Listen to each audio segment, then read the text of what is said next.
com o louvor através do Espírito Santo, os efeitos danosos do cristianismo histórico posterior retrocedem em vez de avançar sobre o sentido claro.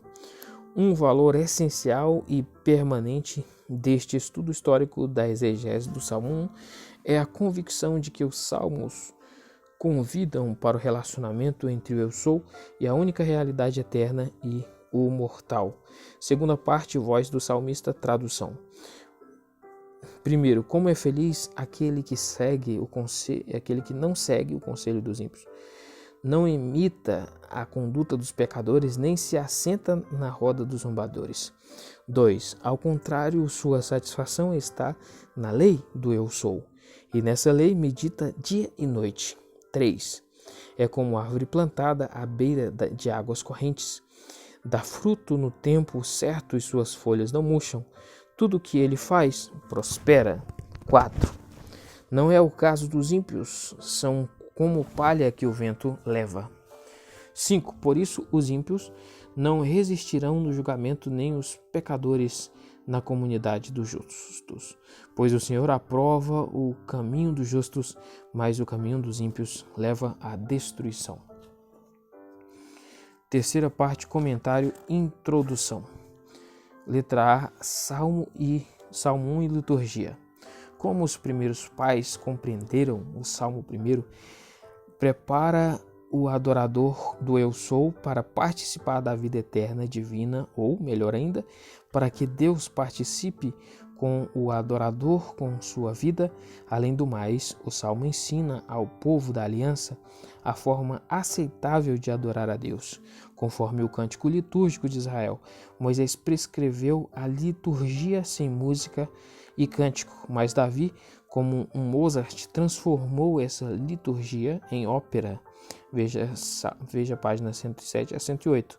O maestro de Israel apresentou este ritual no templo, Salmo 132.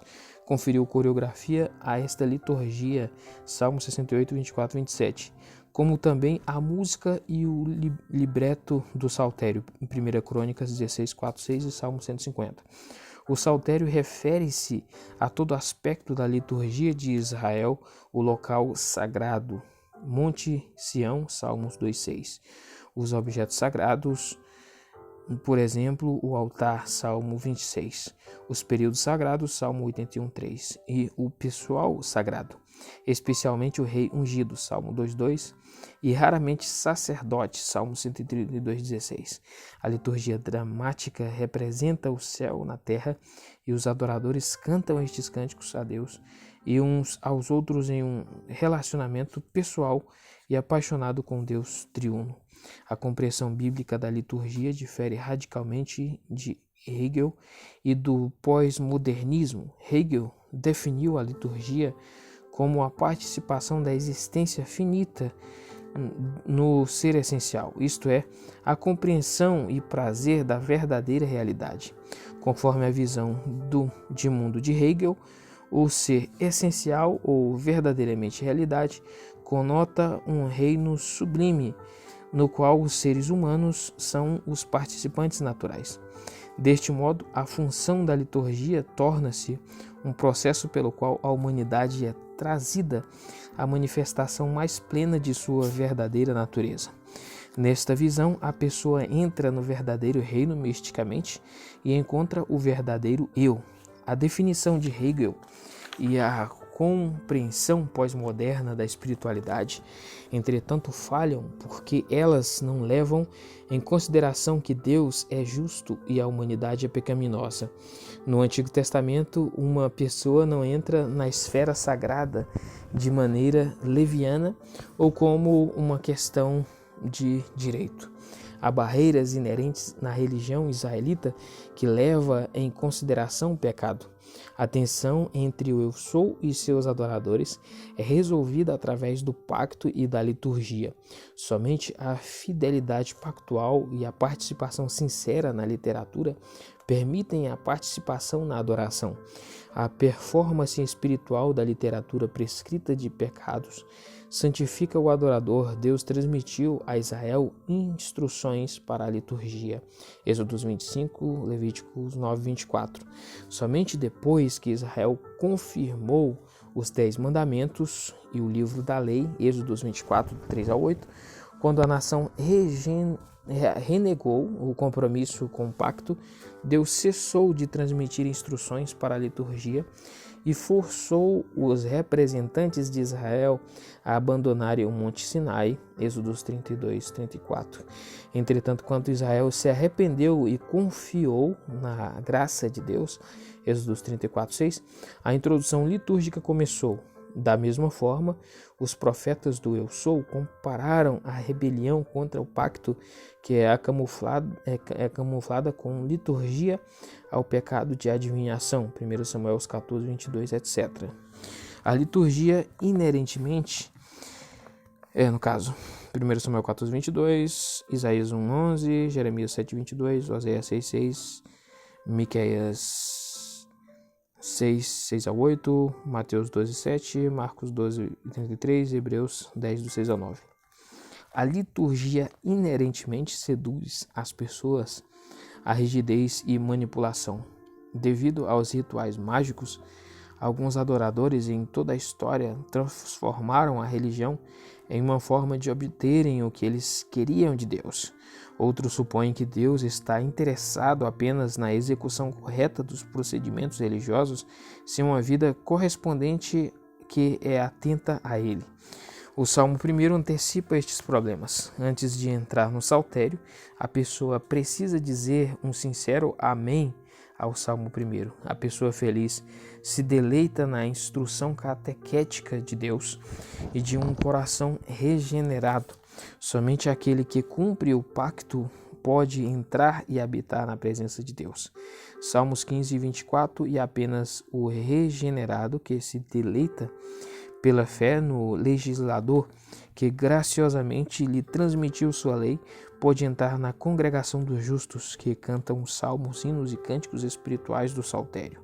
O temor do Eu Sou é a chave que abre o livro de Provérbios, e um ressoante amém para o Salmo 1 é o portão certo estreito para o saltério. Neste sentido, o Salmo 1 é a principal entrada para a mansão do saltério, ou, mudando a imagem, o portão do ímpio, que concedeu ao peregrino a entrada para o caminho que leva à cidade celestial. B. Autor.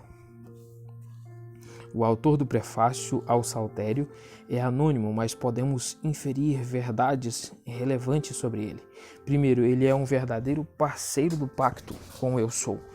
Por um lado, ele confessa o Eu Sou como seu Deus e prova ser regenerado porque ele tem satisfação na lei.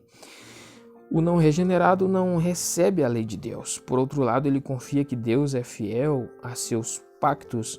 Talvez ele ou um editor diferente dele. A data do salmo é desconhecida. Situou o salmo no cabeçalho do saltério para ensinar que, apesar da opressão do piedoso expressa em muitos salmos, no fim, Deus recompensará o justo. Segundo ele, é inspirado porque o autor fala com a autoridade de Deus. Ele proclama que os cumpridores do pacto são felizes. Asherê, grego Macarius, veja nota 57. E fala com a mesma autoridade com que o Senhor Jesus Cristo chamou seu povo que pertence a seu reino de Macarius, bem-aventurados.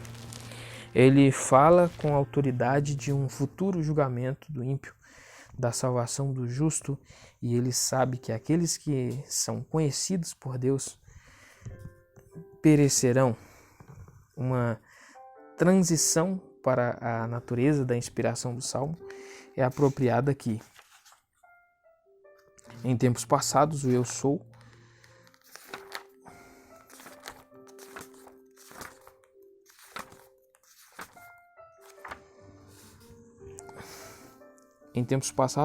falou de várias maneiras ao seu povo.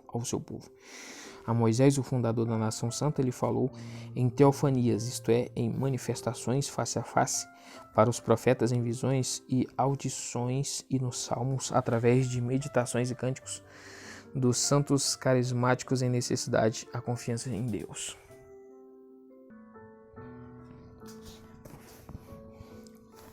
Uma transição para a natureza da inspiração do Salmo é apropriada aqui.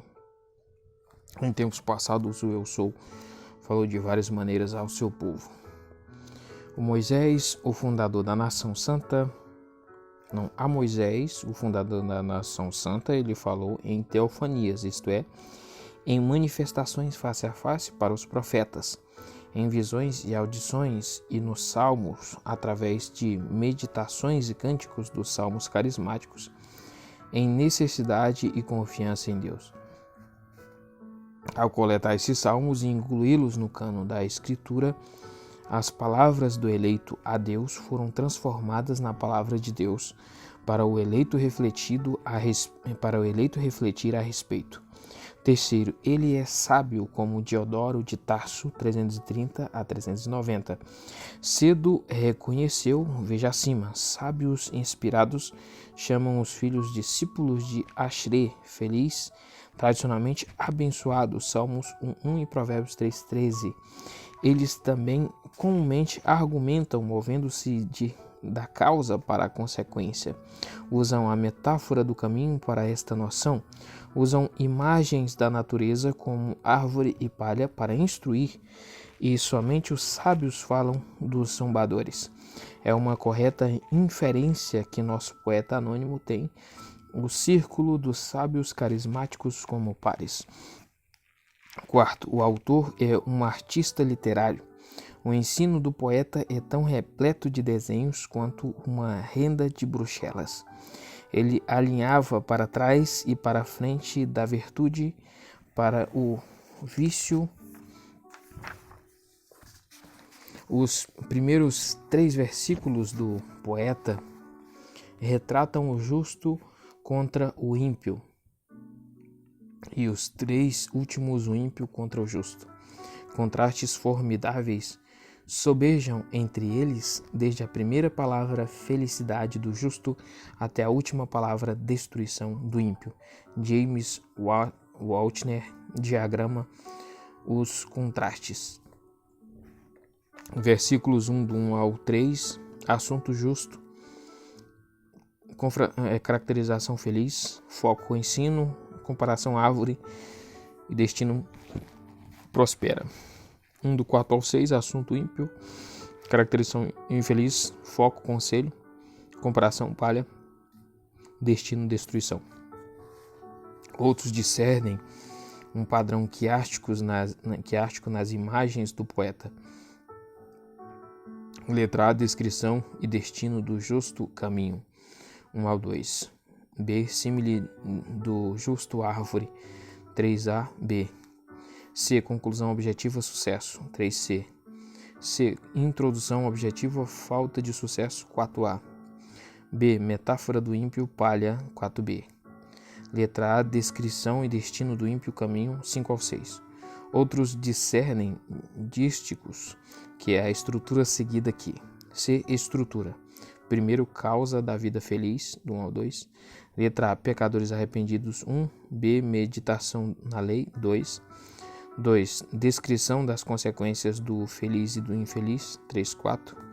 Letra A, árvore frutífera, 3. B, a palha que o vento leva, 4. 3. Consequências claramente apresentadas, 5 ao 6. Letra A, julgamento do ímpio, salvação do justo, 5. Letra B, o eu sou aprova o justo, o ímpio perece, o 6. A simetria, o ritmo cadenciado e a beleza do poema causam deleite no perfeito e fascinam sua audiência. O poeta não especifica sua audiência porque ele supõe que os 5 livros que abrangem o saltério pertencem à comunidade do pacto. Contudo, que ele não sabia é que Os gentios, através da igreja, seriam enxertados nos pactos de Israel. Os salmos pertencem a cada pessoa do reino de Deus. 2. Exegese. Letra A. A causa da vida recompensada. Versos 1 e 2. Pecadores arrependidos. Versículo 1. As primeiras 3 palavras hebraicas do poeta têm uma assonância memorável do Aleph, Ashre, Ish, Asher. Sábios conservam a exclamação laudatória feliz, Ashre, veja nota 57, ou quão recompensador para as pessoas que experimentam a vida perfeitamente como o Criador intencionou. W. Jazen observa o grande número destes 26 pronunciamentos, tendo o futuro próximo ou distante em vista, mas este futuro depende de um relacionamento presente com Deus através da fidelidade pactual. Ele faz chamar aqueles a quem o eu sou disciplina, que é Ashre, tradicionalmente bem-aventurado, Jó 5,17, e o Senhor Jesus chama bem-aventurados os pobres em espírito, os que choram, os humildes, os que têm fome e sede de justiça, os misericordiosos, os puros de coração, os pacificadores e aqueles que são perseguidos por causa da justiça, Mateus 4:3-12.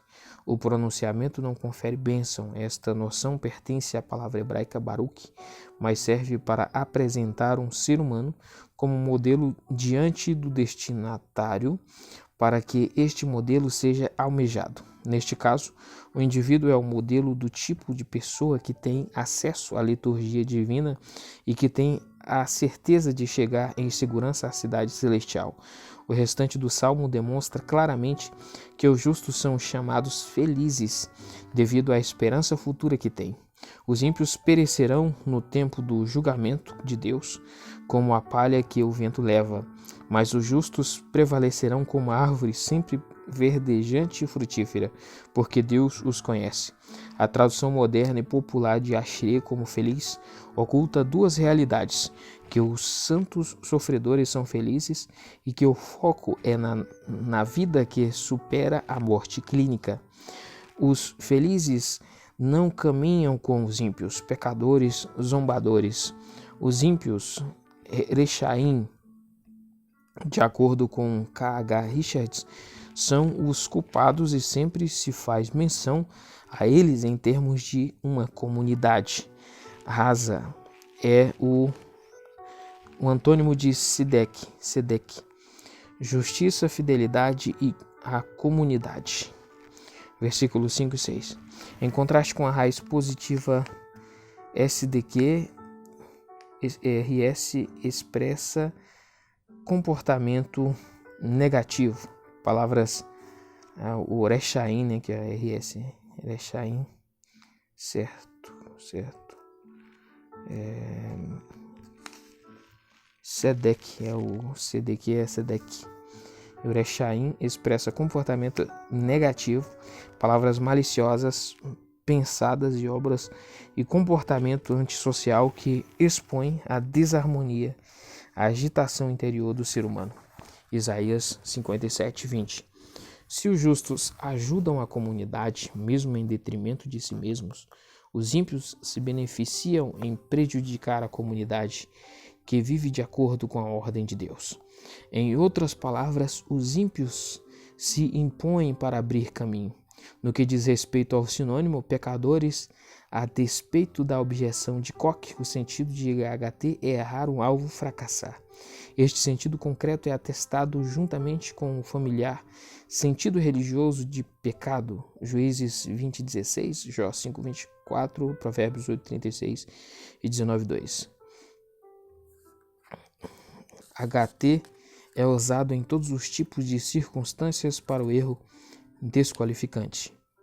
Os seus sinônimos também presumem etimologicamente um padrão violado: pesa, rebelar, e avon, iniquidade, culpa. O padrão é o ensino do eu sou através da consciência e da revelação especial. O pecado é descrito geralmente como um ser contra Deus ou desobedecer à palavra de Deus. Salmo 51:4. Entretanto, visto que o relacionamento da pessoa com Deus e a comunidade são inseparáveis, o termo teológico abrangente pecado também se refere a uma ofensa desqualificante contra alguém que mantém com o próximo um relacionamento em uma comunidade institucionalizada. O padrão nominal de rataim, que é pecadores, significa uma ocupação ou uma ação repetida. Os apóstatas mais obstinados são os zombadores, lesim, uma palavra que ocorre 14 vezes em Provérbios e 2 vezes fora dele, Salmos 1:1, Isaías 29:20, uma sabedoria perícope. O substantivo zombaria, que é lazon, ocorre 3 vezes no Antigo Testamento, Provérbios 1:22, 29:8, Isaías 28:14, quer dizer. O zombador é a antítese de ambos do sábio, Provérbios 9:12, 13:1, 20:1, 21, 24. A quem ele odeia, 9:7. E do que tem discernimento, 14:6 e 19:25. Ele ou ela se ajunta com os zombadores, 1:22, 3:34, 14:7, 19:29. Tolos, 1:22. Eles vão vaidosos e arrogantes, 21:24. O problema espiritual destes zombadores está arraigado em presunção. A soberba desdenhosa os impede de ter acesso à sabedoria, 14:6. Eles são geniais para a denúncia e difamação que impressiona os tolos. Desde que se saiam bem, 19:25. Abrem a boca enorme e descarregam a atenção e a ira em uma comunidade causando discórdia nela como em um todo, 22:10 e 29:8, e a destroem, 21:24. A má influência dos zombadores é clara para a maioria, 24:9. Nenhum homem conquista mais ódio universal ou merece ser mais odiado que aquele que exibe zombaria perpétua, que é incapaz de profunda lealdade e reverência e supõe que sua missão na vida é promover a corrosão dos valores pelos quais as pessoas e a sociedade vivem. Para restaurar a ordem, eles precisam ser expulsos da comunidade pela força. 22:10. O próprio Deus finalmente zombará deles e desaparecerão. Isaías 29:20. A metáfora predominante neste salmo e em Provérbios é derek, caminho. Concretamente, derek denota um caminho acessível e infere um caminhar que leva a um destino. No sentido figurativo, o caminho evoca 3 noções. Primeiro, curso da vida, o caráter e contexto da vida. Segundo, conduta de vida, escolhas específicas e comportamento. E terceiro, consequências desta conduta, o destino inevitável deste estilo de vida. Em síntese, caminho é uma metáfora para um nexo entre obra e destino. Koch afirma: as obras de um homem grudam nele como se estivessem entrelaçado em um domínio invisível que um dia se transformará em uma condição correspondente ou estado e então repercutirá nele. É assim que acontece, mas Koch pensa de forma errada que isso ocorre a parte da interferência divina. Os versículos 5 e 6 do Salmo 1 tornam claro que o eu sou sustenta este nexo moral. Implicitamente, o sábio poeta adverte sua audiência contra colocar o pé neste caminho para que ela não se torne obstinada pelo pecado. Confira Provérbios 1:15 e 4:14. Ele acelera os padrões de comportamento pecaminoso de Esa, conselho, um padrão de pensamento de Derek, caminho, um padrão de comportamento de Mozab, assentar-se, assento, um padrão de identificação ao mesmo tempo. Ele reduz a velocidade em cada estágio de degeneração, começando com Alak, caminhar, reduzindo até Amad, que é posição, e finalmente para Yazab, assentar-se. O destino de Alexander Pope é apropriado. O vício é um monstro de aspecto tão horroroso que para se odiar precisa apenas ser visto. Entretanto, se visto muito frequentemente, torna-se demasiado familiar e então, primeiramente, o toleramos, em seguida sentimos pena e finalmente o aprovamos. Somos bastante velhos para lembrar do mundo ocidental quando a homossexualidade era um vício de tão horroroso aspecto que era odiado à vista.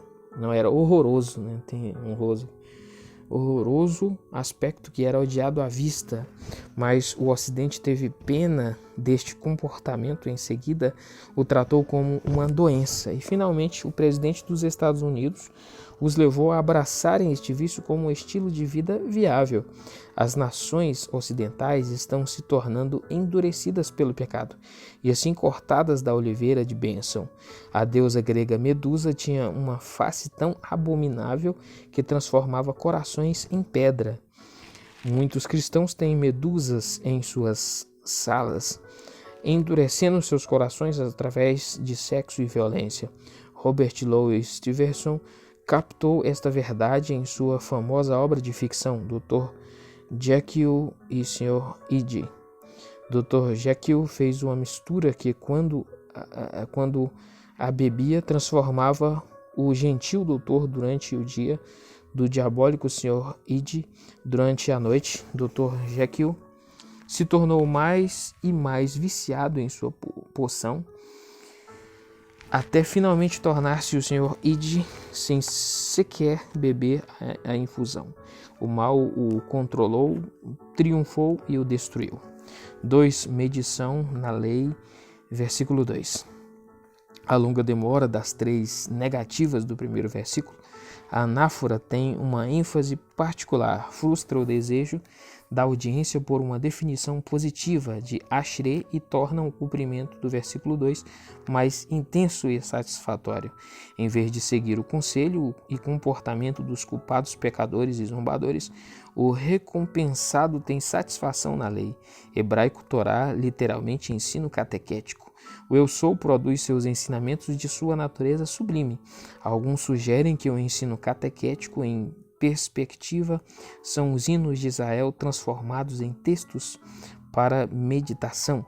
No entanto, em outra parte do saltério, Torá em contextos, Torá em contextos similares refere-se ao pacto que Deus outorgou a Israel no Sinai. Salmos 19:7, Salmo 119:1, assim.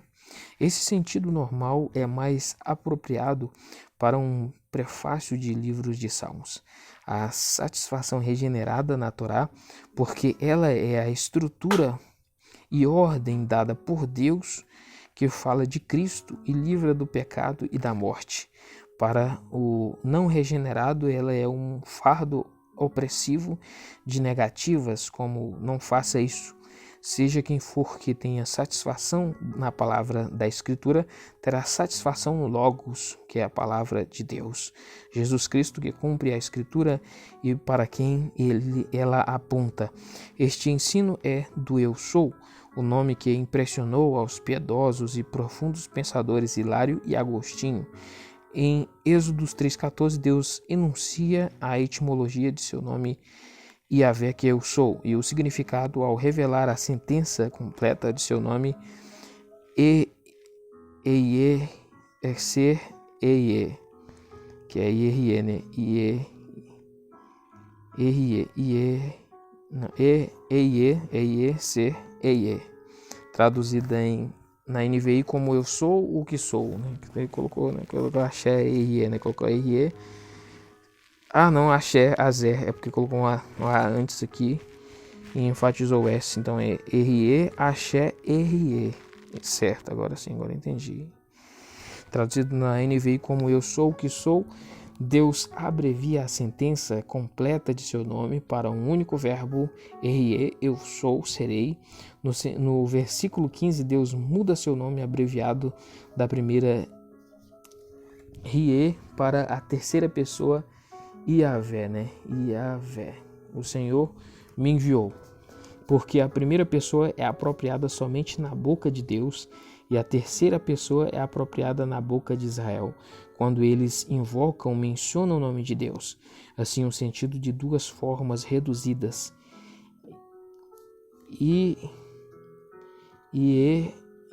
Iavé, né? Iavé. Depende do sentido da sentença do nome Rie, Axé, Rie. O verbo Rie se origina da raiz hebraica Oka, HYH ou HWH, cujo sentido é correlato ao verbo ser. A raiz pode ter sentido estativo, eu sou, ou um sentido ativo, eu aconteço, me torno. Estes dois sentidos com frequência são atenuados em uso. O sentido ativo às vezes ocorre na conjugação do sufixo, normalmente no tempo passado, como em Êxodo 7:10, onde Arão lança a vara diante de Faraó e seus conselheiros e ela se transforma, HYH, em uma serpente. Se transformou em uma serpente. Em nosso texto, o verbo está na conjugação prefixa, indicado pelo primeiro de Rie, que designa tempo futuro, será, isto é, serei o que serei. Ou um estativo presente, eu sou o que sou. A resposta precedente do eu sou a Moisés, em 3:12, eu estou, estarei, Rie com você. Favorece um sentido atenuado sem nenhuma distinção marcante entre os dois verbos. Na conjugação do prefixo, os sentidos ativos e estativo se tornam atenuados nas palavras rituais de bênção e maldição ou em uma vontade de realização. A palavra do eu sou, será, se tornará efetiva na forma predita ou desejada. Assim Deus diz a Abraão, você será, se tornará uma bênção, Gênesis 12:2. Um sentido similar ocorre nos oráculos proféticos para descrever eventos que incorporam a intervenção pessoal do eu sou. Exemplo, Gaza será, se tornará abandonada, Sofonias 2:4. O sentido de algo que aconteceu ou acontecerá devido à intervenção miraculosa e ou pessoal se ajusta ao contexto. Na prescrição legal, HYH dita o relacionamento do povo do pacto com Deus, os outros ou com o meio ambiente. Mas todas as criaturas que vivem nos mares ou nos rios que não possuem escamas serão proibidas para vocês. Levíticos 11:10. Mas Êxodo 3 não pertence à descrição legal. Nas palavras rituais do pacto, HYH descreve o relacionamento dos parceiros do pacto, obrigando cada um a um comportamento particular. Por exemplo, eu serei o seu Deus e vocês serão o meu povo. Jeremias 7:23 e 2 Samuel 7:14. O pronome ser, Asher, Asher, introduz uma oração relativa qualificando IRE, isso é, eu sou o que sou. Quer dizer, a natureza de Deus é ambos, um mistério e definida pela Escritura como santo sem mistura, ser puro sem dependência, poder puro sem limitação, amor puro sem amor próprio, etc. Deus define quem ele é quando Moisés lhe pede para mostrar sua glória. Eu sou. Deus compassivo e misericordioso, paciente, cheio de amor e de fidelidade, que mantém o seu amor a milhares e perdoa a maldade, a rebelião e o pecado. Contudo, não deixa de punir o pecado, castiga os filhos e os netos pelo pecado de seus pais até a terceira e quarta gerações, Êxodo 34, 6 e 7. Os perdoados são aqueles que se voltam para ele e pela fé aceitam sua graça.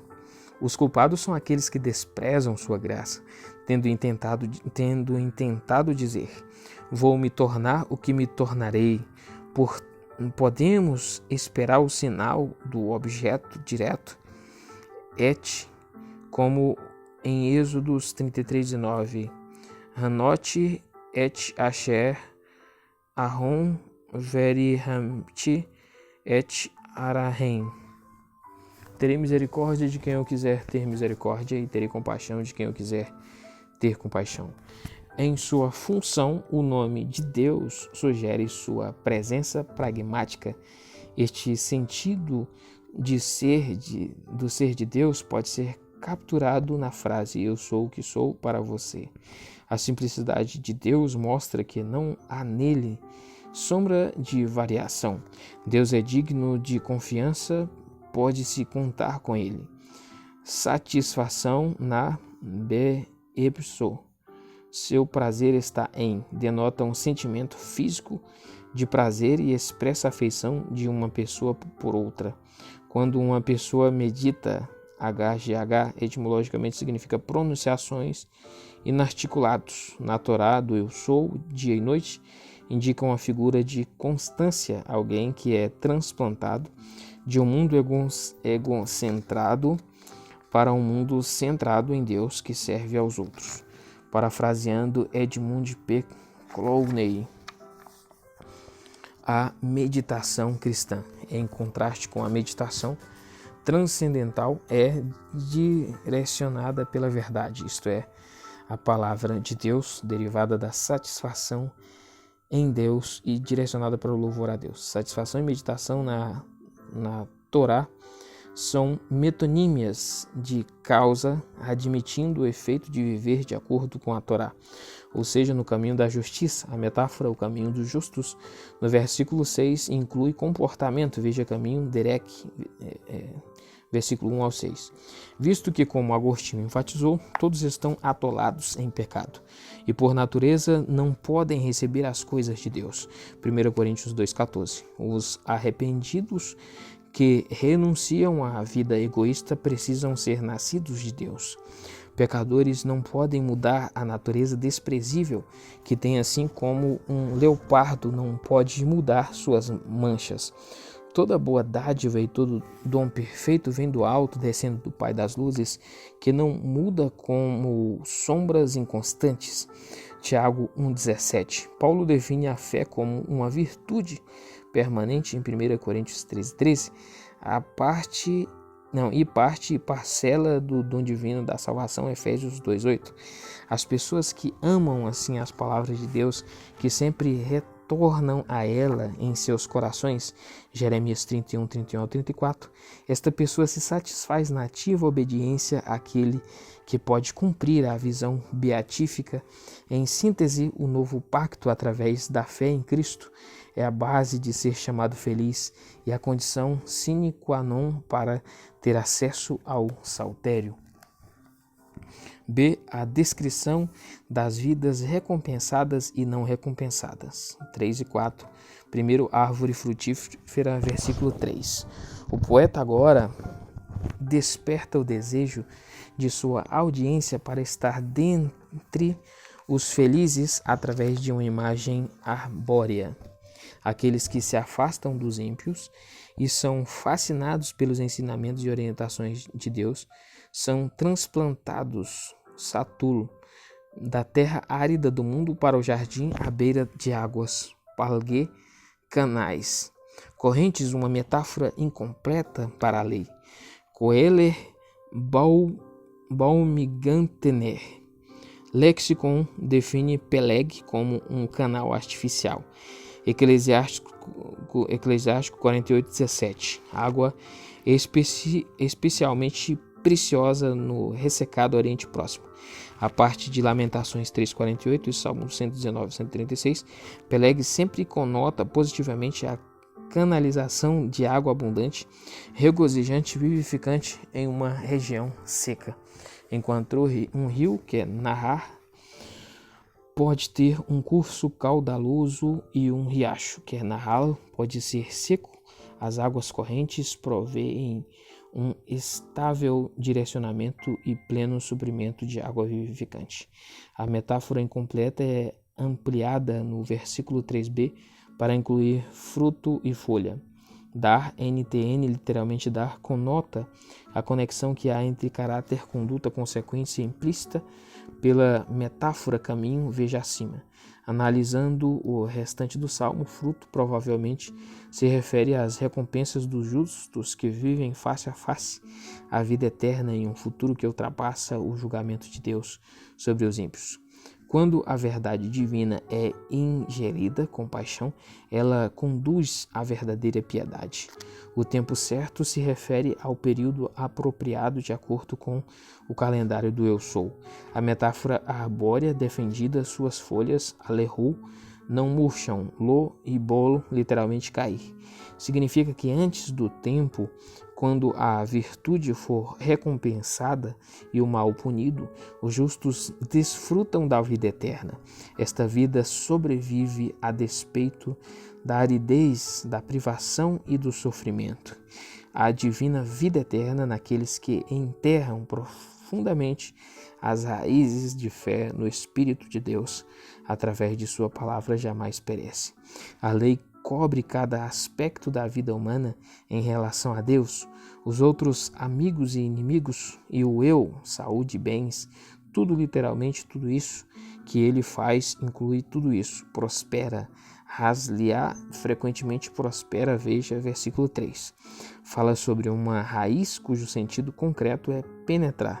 Saebo declara: o mesmo conceito parece reluzir em usos do ifio causativo. Afirma que Deus faz o caminho de alguém em uma jornada progredir, alcançar a meta, isto é, ser bem-sucedido. A linha que tem conexões intertextuais com Josué 1:8 expressa em linguagem clara a intenção da figura de uma árvore sempre verdejante e frutífera. A verdade e explanação de que esse tipo de pessoa alcança a meta reforçam nossa definição de Ashrei, recompensado, feliz, no versículo 1. O Senhor Jesus não pareceu ser bem-sucedido na sexta-feira da paixão, mas visto do túmulo vazio, no domingo de Páscoa, ele alcançou a meta mais do que qualquer um poderia ter imaginado. Ele expirou o pecado, foi sepultado, destruiu a morte e ascendeu à presença feliz do Eu Sou para sempre. 2. A palha que o vento leva, versículo 4. Com um sermão impressionante, o sábio inspirado declara: não é o caso dos ímpios. O triplo retórico, não no versículo 1, enfatizado novamente pela exclamação, não é o caso, exige uma nítida rejeição do ponto de vista anti-mosaico. Os ambiciosos que buscam seus próprios interesses, os soberbos autoconfiantes, são como palha que o vento leva. A árvore e palha são tão opostos como justos e ímpios. Palha, em contraste com a árvore frutífera, não tem vida eterna, valor, nem estabilidade, nem local, nem raízes, e não resiste ao vento divino separador do julgamento quando o vento assopra. A palha espalhada pelo vento é uma figura bíblica comum da repentina destruição. João 21, 28, Salmos 35, 5